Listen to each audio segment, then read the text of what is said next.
Night video కూడా మీకు upload చేస్తాను. సో లెంత్ అవుతుంది వీడియో, ఈ వీడియో. సో ట్రై చేస్తాను మ్యాక్సిమం. చూశారు కదా హోర్డింగ్ ఎలా పెట్టారు, దింసా డ్యాన్స్ ఫొటోస్ పెట్టారు. హోర్డింగ్స్ అయితే చంపేశారు, మామూలుగా కాదు. జనాలు కూడా తండోపతండాలుగా కొండ మీద ఉండే ట్రైబల్స్ అంతా వచ్చేసారు. అలాగే ట్రైబల్స్ అని చెప్పడానికి ఏం లేదు, మంచి మంచి పల్లెటూర్లు ఉన్నాయి, సిటీస్ ఉన్నాయి అక్కడ. సో మనకు అనుకుంటారు అంతే అరకు వ్యాలీ మొత్తం ట్రైబల్స్ అని. సో అంత అయితే ఏం లేదు. సో లోపలికి అయితే ఎంటర్ అయిపోదాము. చలివచ్చువాళ్ళ లోపలికి తిరణాల అని ఉంది, చూసారు కదా, జైంట్ వీల్ కనిపిస్తుంది right side.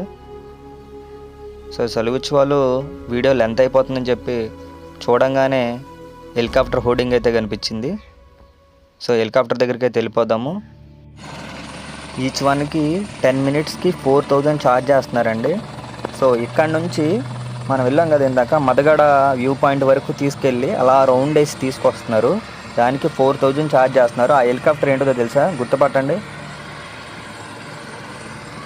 Game చేంజర్లో Ram Charan గారు యూజ్ చేసిన హెలికాప్టర్ అది. అరకు వ్యాలీ చలివచ్చువాళ్ళ కోసం తీసుకొచ్చారండి దాన్ని. సో మేము వెళ్ళాము ఎక్కడానికి, బట్ 4 daysకి అడ్వాన్స్ బుక్ అయిపోయినాయి టికెట్స్. దానికి 10 minutesకి 4000, దానికే 4 days అడ్వాన్స్ బుక్ అయిపోయినాయి. లేకపోతే మొత్తం వీడియో మీకు నేను కవర్ చేసి పైనుంచి వీడియో తీసి పెట్టామండి. సో నెక్స్ట్ వీడియోలో నేను ఆ రోజు అక్కడే ఉంటాను.